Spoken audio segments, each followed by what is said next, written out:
Assalamualaikum warahmatullahi wabarakatuh. Sebelumnya izin memperkenalkan diri.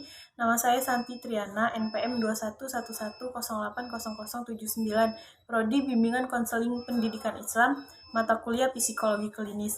Di sini saya akan mendemonstrasikan bimbingan dan konseling terhadap anak berkebutuhan khusus tunanetra. Berikut penjelasannya. Selanjutnya adalah tunanetra. Tunanetra terjadi akibat adanya gangguan pada penglihatan seseorang. Jenis-jenis tunanetra ada dua, yaitu legally blind dan low vision. Legally blind adalah seseorang yang mempunyai kesulitan melihat dalam jangkauan 20/200 atau kurang, juga mempunyai penglihatan yang cukup sempit, yaitu tidak lebih dari 20 derajat.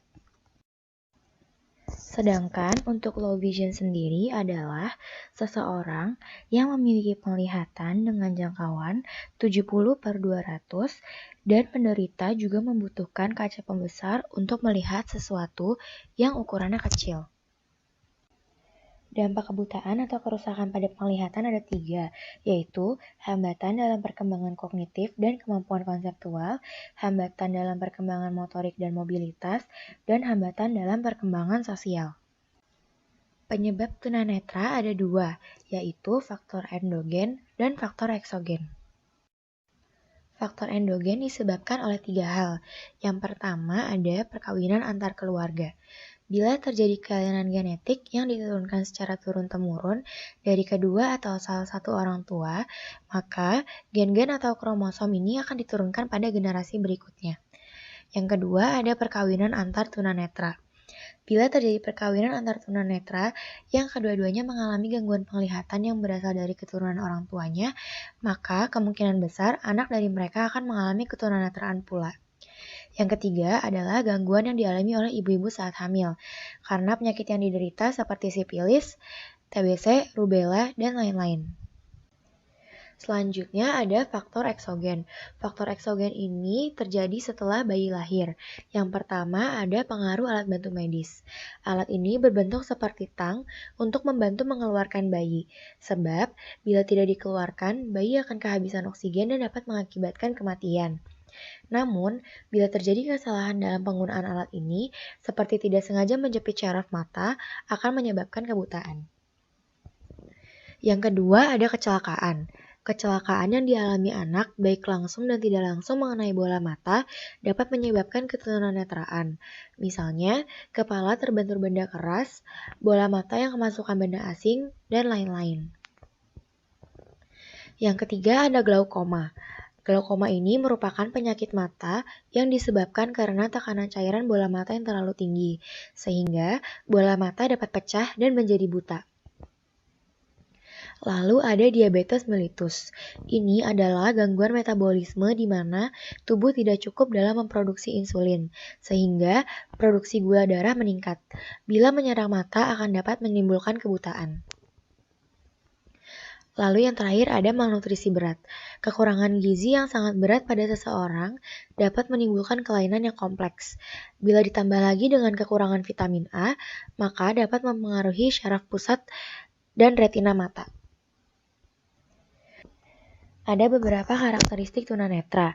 Yang pertama adalah perkembangan bahasa pada anak sebagian besar tidak berfungsi. Yang kedua, kemungkinan adanya keterlambatan perkembangan konseptual di awal meskipun tidak bertahan lama. Yang ketiga, orang yang mempunyai kekurangan dalam penglihatan dapat memproses spasialnya dengan cara memetakan secara berurutan atau membuat peta kognitif. Yang terakhir, beberapa orang mempunyai kepekaan yang baik dalam mendeteksi adanya rintangan. Asesmen yang dilakukan dalam mengukur ketajaman penglihatan seseorang dapat dilakukan dengan Snellen chart atau S-chart bagi anak yang belum bisa membaca. Snellen S-chart merupakan alat ukur ketajaman penglihatan seseorang untuk objek jarak jauh. Selain itu, ketajaman penglihatan yang terukur tidak berhubungan dengan efektivitas penglihatan, seperti kemampuan menggerakkan bola mata untuk menangkap informasi dengan cepat dan kemampuan penglihatan seseorang dalam setting asli, seperti di bawah sinar matahari langsung atau dengan latar belakang pola yang rumit.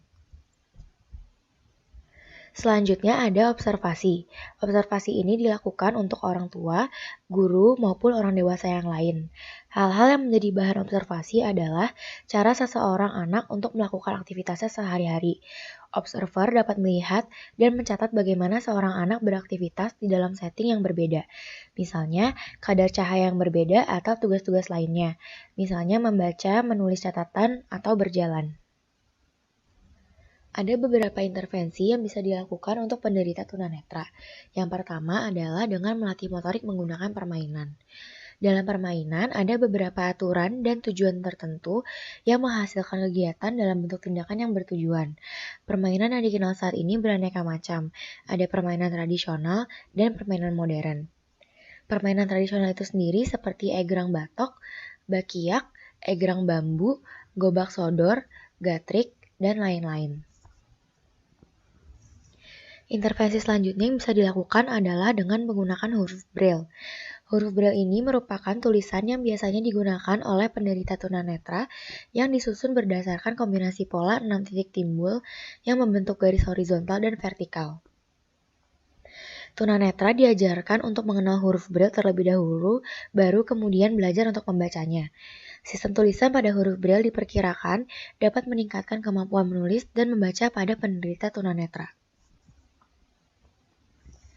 Intervensi selanjutnya adalah intervensi psikologis. Biasanya, penyandang tunanetra cenderung memiliki kepercayaan diri rendah yang berakibat pada interaksi sosial rendah atau tidak berkembangnya social skill mereka. Akibat rendahnya kepercayaan diri ini juga dapat menyebabkan munculnya masalah sosial atau masalah perilaku pada penyandang tunanetra jika tidak disertai dengan penanganan secara psikologis. Salah satu intervensi psikologis yang dapat dilakukan dengan menggunakan cognitive behavior counseling. Ini adalah untuk membantu penyandang tunanetra menerima keadaan mereka dan melihat diri mereka secara positif. Nah, itu dia sedikit penjelasan mengenai tunanetra.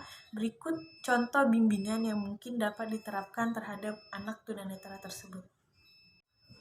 Baik, di sini saya menggunakan media huruf Braille seperti ini ya.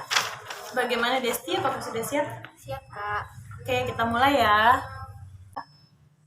Yang pertama ada huruf A. Ini huruf A ya. Ya.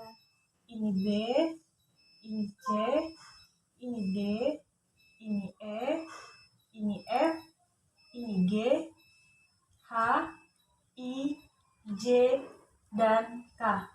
Coba kamu cari huruf yang E yang mana? Ini, Kak. Ya, benar. Lanjut ya. Ini huruf L, ini N, O, P, Q, R, dan S. Coba kamu cari huruf O yang mana? Ini. Iya, benar. Lanjut ya.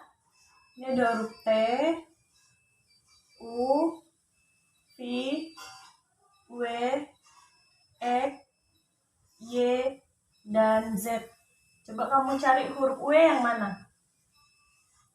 Ini, Kak. Benar.